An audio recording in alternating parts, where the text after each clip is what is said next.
బెంగాల్ అనేటువంటి రాష్ట్రంలో ఒక వ్యక్తి గురించి మీతో మాట్లాడడానికి ఇష్టపడుతున్నాను. ఆ వ్యక్తి పేరు కైలాష్ చంద్ర ముఖర్జీ.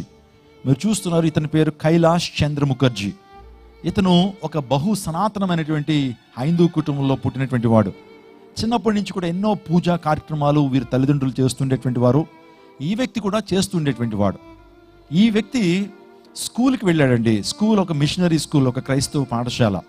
క్రైస్తవ పాఠశాలలో వారు బైబిల్ గ్రంథాన్ని ఇచ్చారు. అదొక మత పుస్తకం అని ఇవ్వలేదు, కానీ జీవితాన్ని మార్చేటువంటి గ్రంథము, మంచి అలవాట్లు నేర్పుతుంది, ఒక వ్యక్తిని దేవుని దగ్గరికి నడిపిస్తున్న ఉద్దేశంతో బైబిల్ గ్రంథాన్ని ఇస్తే ఈ వ్యక్తి దాన్ని చదవటం మొదలుపెట్టాడు.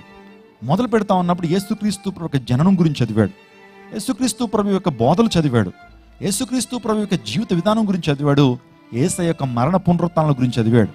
చాలా ప్రత్యేకంగా ఉంది. యేసు ప్రభు వారు చాలా ప్రత్యేకంగా ఉన్నాడు. పాపుల్లో చేరకుండా ప్రత్యేకంగా ఉండేటువంటి వాడు. దేవునికి ఉండాల్సిన లక్షణాలన్నీ కూడా యేసుక్రీస్తు ప్రభులో కనబడుతున్నాయని ఆ వ్యక్తి కొంత ఆసక్తి చూపాడండి. ఇంకా దేవుని వాక్యాన్ని నేర్చుకోవటం మొదలుపెట్టాడు.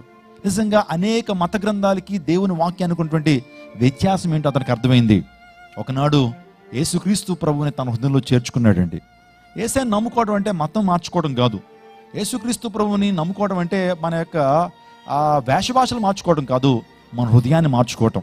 మన హృదయంలో ఆయన్ని ప్రభువుగా ప్రతిష్ఠించుకున్నట్టే యేసుక్రీస్తు ప్రభుని విశ్వాసం ఉంచటం, ప్రతి విషయంలో కూడా దేవుని మీద ఆధారపడటం, దేవునికి మొదటి స్థానం ఇవ్వటం.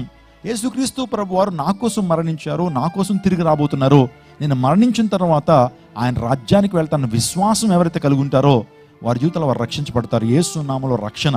యేసు ప్రభు వారు ఈ లోకానికి వచ్చి నేనే మార్గమును సత్యమును జీవమును, నా ద్వారా తప్ప ఏ ఒక్కరు కూడా పరలోక రాజ్యానికి చేరలేరు అని ప్రభు చెప్పాడు. I am the way, the truth and the life.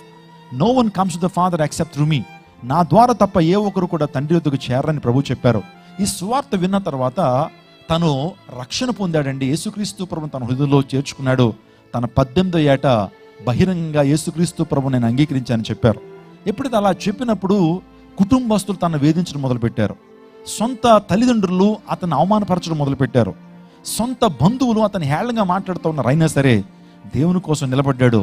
దేవుని కోసం నిలబడి తన యావత్ జీవితాన్ని ప్రభు కోసం సమర్పించి ఒక దేవుని సేవకుడిగా మారి అనేక లక్షలాది మందిని ప్రభు దగ్గరకు నడిపించినటువంటి గొప్ప వ్యక్తి. మీరు చూస్తున్నటువంటి ఈ ముఖర్జీ అనేటువంటి వ్యక్తి బహు సనాతనమైన బ్రాహ్మణ కుటుంబంలో పుట్టినటువంటి వాడు కైలాష్ చంద్ర ముఖర్జీ. ఆయన చెప్తున్న మాట ఏంటి తెలుసా? నువ్వు దేవుని కొరకు ఒక అడుగు వేస్తే యేసుక్రీస్తు ప్రభు వారు నీ కొరకు 100 అడుగులు వేస్తారు. యేసుక్రీస్తు ప్రభు కొరకు నువ్వు నిలబడితే, ఒక మంచి తీర్మానం తీసుకుంటే దేవుడు నీ జీవితంలో గొప్ప కార్యాలను జరిగిస్తాడని ఆయన అనేక మందికి చెప్పడం మన భారతదేశంలో ఆయన యొక్క సాక్ష్యము అనేక మందిని ప్రభావితం చేసింది.